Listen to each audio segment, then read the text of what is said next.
Top killer fights for his life. With less than a week before David Powell is set to die, new efforts are underway to save him. Powell was sentenced to death for shooting and killing Austin police officer Ralph Ablaneo 32 years ago. Fox 7's Jenny Lee joining us with the story. Jenny.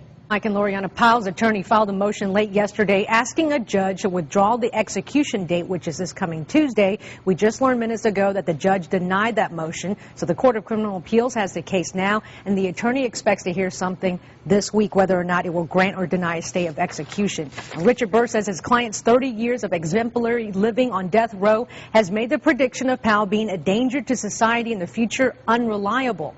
Another defense attorney sent a letter to the Board of Pardons and Parole explaining an alternative sentence for Powell that will allow him to be eligible for parole at 79. Powell is also asking for clemency. Now, Powell's uncle says there's no excuse for what his nephew did, gunning down Ralph Ablaneo with an AK-47 in 1978 in South Austin.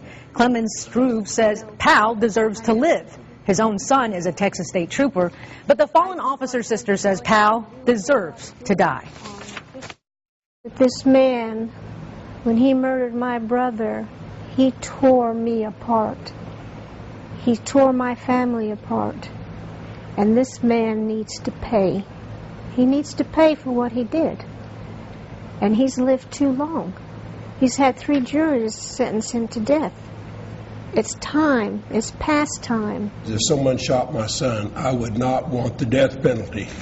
As a matter of fact, I think 30 years, 32 years really, in prison is a lot more punishment for killing someone than the death penalty.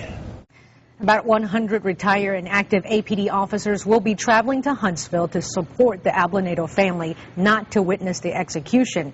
As a result, the Austin Police Association says it has received 5 to 6 death threats. More on this story coming up tonight on the Fox 7 News Edge at 9. Back to you, Loriana.